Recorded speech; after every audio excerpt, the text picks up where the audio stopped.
درود بینندگان عزیز، تحولات تاجیکستان و جهان را از رادیو آزادی پای میگیریم. امروز 24 دکبر است و نخست توجه کنید به سرخط موضوعهای برنامه. تاجیکستان قرغیزستان را در عملهای اغوا انگیزانه متهم کرده از حادثه دیگری در مرز خبر داد.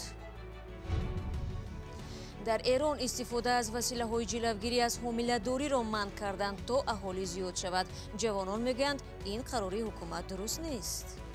من اونایی که نمیخوام بچه دار بشم، من و خانومم که تصمیم گرفتیم بچه دار نشیم، شما که به زور نمیتونید ببخشید ما رو ماشین جوجه کشی کنید. یک گروه طبیبان پیوندگری عضو و گفته‌های انسان از دو کشور خارجی به کاری همتایان تاجیک خود بهای بلند دادند. گرفتن گرده از دانور زنده با اصول لاپاراسکوپی را گذراندیم بدون دستگیری، این هم خیلی خوب گذشت. جانب تاجیکستان مرزبانان و شهروندان قرغیزستان همسایه را در عملهای اغوا انگیزانه متهم کرده است که باعث بد شدن وضع در سرحد می‌گردند. واکنش قرغیزستان به این گفته‌ها معلوم نیست. در اظهارات دفتر مطبوعات کمیته امنیت ملی تاجیکستان که امروز نشر گردید، از 3 حادثه یادآوری شده است که روز گذشته در 2 نقطه مرزی تاجیکستان و قرغیزستان رخ داده است. جانب قرغیزستان تا حال تنها از روی یک حادثه تیرپرانی در مرز اظهارات داده، آن را صدای خلپوشکا نامیده است. فرزان محمدی درباره قضیه دیگری در مرز گزارش می‌دهد. روز 24 دکبر مقامات شهر اصفهان از تخریب دوربین‌ها یا خود کامراهای نظارتی در منطقه مرزی جماعت چارکو خبر دادند. آنها با نشر چند عکس و نوار در این کار ساکنان دهه قرغیزنشین را عیبدار کردند. زبیدالله شامدوف سخنگوی مقامات شهر اصفهان در صحبت با رادیو آزادی گفت نصف روزی 23 دکبر چندی از ساکنان قرغیزتبار دهه کوکتاش ولایت بادکند قرغیزستان 2 عدد کامراهای نظارتی متعلق به ریاست مرزبانی دهه سامانیان را تخریب کردند. 1 عدد کامرا را شکسته و ستون کامرای دوم را با ارغمچین کوشش افشاندن کردند. در نتیجه این 2 کامرای نظارتی کار ناشایان گردیده است. مقامات قرغیزستان هنوز این حادثه را شرح ندادند. در نوارهایی که مقامات در اختیار رادیو آزادی گذاشتند دیده می شود که 1 دوربین را روزانه و دیگری را شبانه ویران کردند. شامدوف میگوید در کامراهای نظارتی همشفت بر علا دیده می شود که این عمل را کی صادر کرده است و تحقیقات در این زمینه آغاز یافته است. ریاست مرزبانی کمیته امنیت ملی حادثه های اخیر مرزی را در یک بیانیه عملهای اغوا انگیزانه ساکنان همسایه کشور نامید، ولی در بیانیه درباره تخریب دوربین های نظارتی چیزی گفته نشده است. با گفته ساکنان و مقامات رسمی این کامراها را پس از مناقشه اخیر مرزی در ماه اپریل و می سرحدبانان تاجیک برای نظارت مرز نصب کردند. تنها در کوچه مرزی دهه سامانیان جماعت چارکو 13 عدد چنین کامراهای نظارتی موجود است. از جانب دیگری کوچه که ساکنان قرغیزتبار دهه کوکتاش بادکند زندگانی دارند، کامراهای نظارتی ریاست مرزبانی قرغیزستان گذاشته شده است.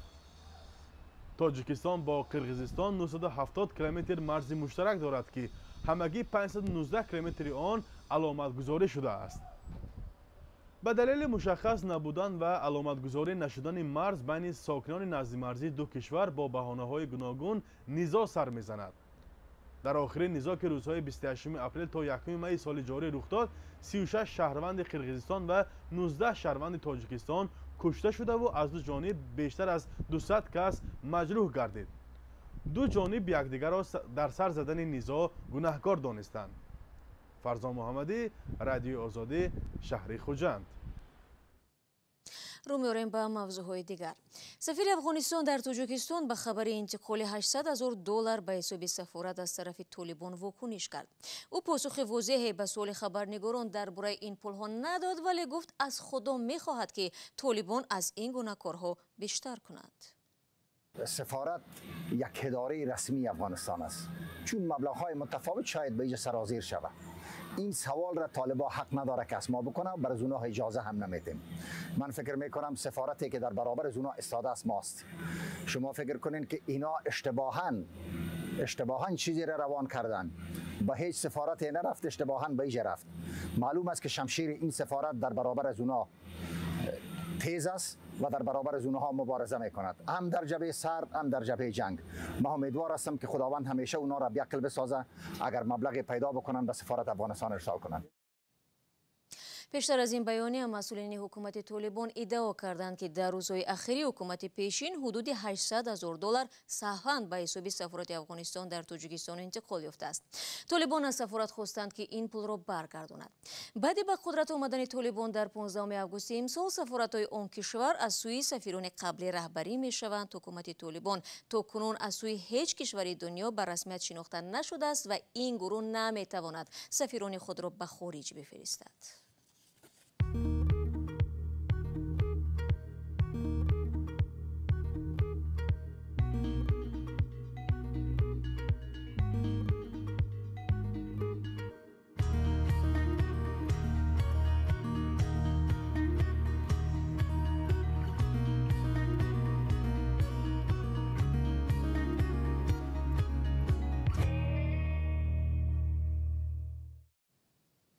شما برنامه اخباری آزادی را تماشا دارید. گروهی از ҷарроҳони روسیه و ایران به دوشنبه آمدند تا کاری همکاران خود در تاجیکستان را ارزیابی کنند تا چه حد آماده پیوندسازی عضوهای انسان هستند.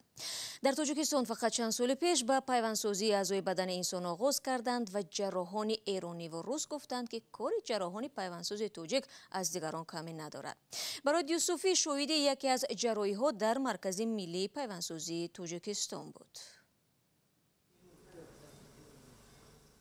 یک گروهی 10 نفری طبیبان پیوندگری عضوها از روسیه و ایران طی چند روز کار همتاهای تاجیکی خود در مرکز ملی علمی پیوندسازی عضو و بافته‌های انسان در تاجیکستان را بررسی کردند. آنها نمایندگان مرکزهای معروف پیوندسازی این دو کشور هستند که عملیات‌های پیوندسازی جگر و گرده در این مرکز را نظارت کردند.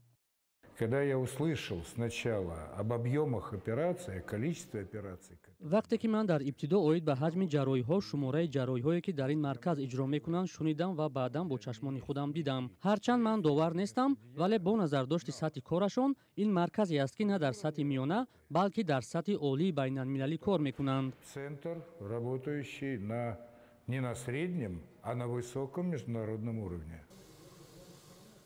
طبیبان پیوندساز عضوهای انسان از جمهوری اسلامی ایران با توصیف از سطح دانش همتاهای تاجیک خود و فناوری‌های مرکز پیوندسازی عضو و بافته‌های انسان در تاجیکستان میگویند حالا مشکل در این مرکز آن است که عملیات پیوندسازی از دانورهای مرگ مغزی راه اندازی نشده است. به قول آنها این به باورها و اعتقاد مذهبی مردم ربط میگیرد که نمیخواهند برای نجات جان یک نفر عضو نزدیکانی در حال مرگ مغزی قرار داشتهشان را به دیگر کس بدهند. من مطمئنم از تمام کشورهای آسیای میانه و کل آسیا نه تنها کمبودی ندارن بلکه این دوستان رو تا جایی که من میشناسم اینها بهتر از جراحای جاهای دیگه هستن. بنابراین نیازی نیست که مردم از این کشور خارج بشن برای این نوع درمونها. در مرکز پیوندسازی عضو و بافته‌های انسان در دوشنبه هر سال 10 نفر از کشورهای ازبکستان، قرغیزستان، قزاقستان، روسیه، گرجستان، آذربایجان، عربستان سعودی، اسرائیل، لبنان و ایالات متحده آمریکا عملیات پیوندسازی عضوها خصوصاً گرده و جگر می‌شوند. تنها در سال جاری 120 عملیات پیوندسازی گرده و 23 عملیات پیوندسازی جگر انجام داده‌اند. عملی گرفتن گرده از دانور زنده با اصول لاپاروسکوپی را گذراندیم بدون دستگیر. این هم خیلی خوب گذشت، خیلی قشنگ گذشت. اونها احسن گفتند. در تاجیکستان تنها خویشاوندان حق دارند برای همدیگر دانور باشند. پیوند کردن عضوهای بدن جسد بیجان به نفر دیگر و همچنین خرید و فروش عضوهای بدن اجازه نیست. حالا هم برخی از ساکنان کشور به نتیجه عملیات پیوندسازی طبیبان تاجیک اعتماد زیاد ندارند و برای انجام این چنین عملیات با خرج مبلغ‌های هنگفت به خارج کشور می‌روند. برنامه را ادامه می‌دیم. در ایران قانونی را با نام حمایت از خانواده و جوانی جمعیت قبول کردند که بر اساس آن دیگر استفاده لوازمات پیشگیری از حامله‌داری ناخواسته به مثل رفالم منع است. قبلا حکومت خودش در خرید این وسایل به اهالی کمک می‌کرد، اما اکنون برعکس شده است. حالا بسیاری ها می‌ترسند که این قانون عاقبت‌های بدی برای صحت اهالی خواهد داشت. در گزارشی که حالا می‌بینیم тамоми мусоҳибон аз тарси таъқиби мақомот нахостанд номус ҳимояшон нишон дода шавад. гузоришро тоири сафар тақдим мекунад. قانون منع استفاده رفولار در ایران ترس از حامله‌داری ناخواسته و اوج گرفتن بازار سیاهی دارو را برانگیخت. بر اساس قانون حکومت دیگر برای خرید وسایل پیشگیری از بارداری کمک نمی کند. به زور یاد کردن هم ممنوع شد. من سالهاست از داروی ضد بارداری استفاده می کنم به خاطر بیماری هورمونی که دارم. امروز این چهارمین داروخانه است اومدم که این دارو رو تهیه کنم. به من گفتن که این دارو نیست، نایاب شده، اصلا نبودش. تو چند داروخانه رفتم نبود. بعد علت پرسیدم که چی شده که تو هیچ داروخانه پیدا نمیشه. گفتم بله دستور اومده که این دارو باید جمع آوری بشه به خاطر افزایش جمعیت. مردم دیگر به داروخط طبیب وسایل پیشگیری از بارداری را خریدن نمیتوانند. اکنون باید تمام پول وسایل را خودشان بپردازند. چرا میان از توی داروخونه ها وسایل جلوگیری از بارداری رو جمع میکنن که مثلا جمعیتشون زیاد بشه؟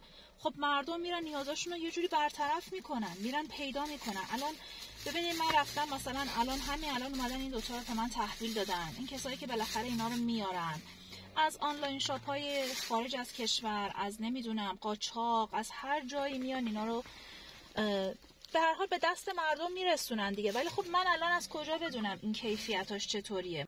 قانون برای عائله‌ها امتیازهای نو داده است، از جمله بیمه طبی برای مادرانی که کار نمی‌کنند. با آنهایی که فرزندی سوم می‌آورند 200 متر مربع زمین وعده دادند. اما یک جفت جوان چندان خوشحال نیست.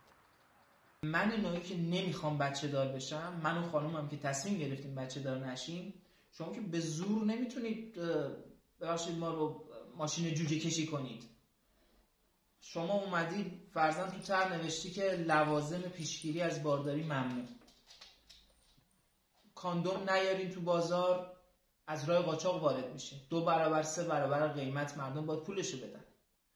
نمیدونم فرضاً شما فرض کن همین الان ما نزدیک 300,000 تا 400,000 تا سخت غیر قانونی تو کشور داریم. اگه این لوازم نیاد این مورد هم افزایش پیدا میکنه. خیلی از زوجای جوان میرن الان دنبال سخت جنین. اگه من خودم بخوام خب بچه دار میشم اگه شرایط اقتصادی اجتماعی جامعه رو طوری ببینم که یه بچه شرایط خوبی داره در آینده، بچه دار میشم. ولی تو نمیتونی به زور بیای بگی که بچه دار بشین فقط به خاطر افزایش جمعیت. قانون را ماه اکتبر قبول کردند و رهبر عالی ایران آیت الله علی خامنه‌ای از آن حمایت کرد. ایران 84 میلیون نفر اهالی دارد و افزایش آن از 10 تا 15 سال دیگر به صفر میرسد. ازدواج به هنگام و بدون تأخیر یکی از کارهای لازم و واجب فرزند آوری و تکثیر نسل یکی از اون وظایف مهم و اساسی است. مسعود مردانی عضو شورای مبارزه با HIV ایدز میگوید قانون سبب افزایش بیماری‌های صورتی جنسی می‌شود. ممکنه حتی آمار ایدز بره بالا. 1000 تا دردسر دیگه داره. سر چی؟ سر اینکه می‌خوایم 4 تا جمعیت رو اضافه کنیم با به میل آقایون باشه. اکثریت قانون را دخالت به زندگی خصوصی مردم می‌دانند. سازمان دیدبان حقوق بشر خواست که ایران فوراً از این قانون دست بکشد. سازمان گفت قانون نو صحتی و جان زنان را در خطر می‌گذارد. و هورنیسو علیزاده برای 2 سال آینده رئیس شورای وسایط اخباری امت تاجیکستان انتخاب گردید. انتخاب او به این مقام در جلسه سالانه شورا که امروز برگزار شد صورت گرفت. هورنیسو علیزاده ژورنالیست تاجیک و سردبیر سابق مجله بانوان تاجیکستان میباشد.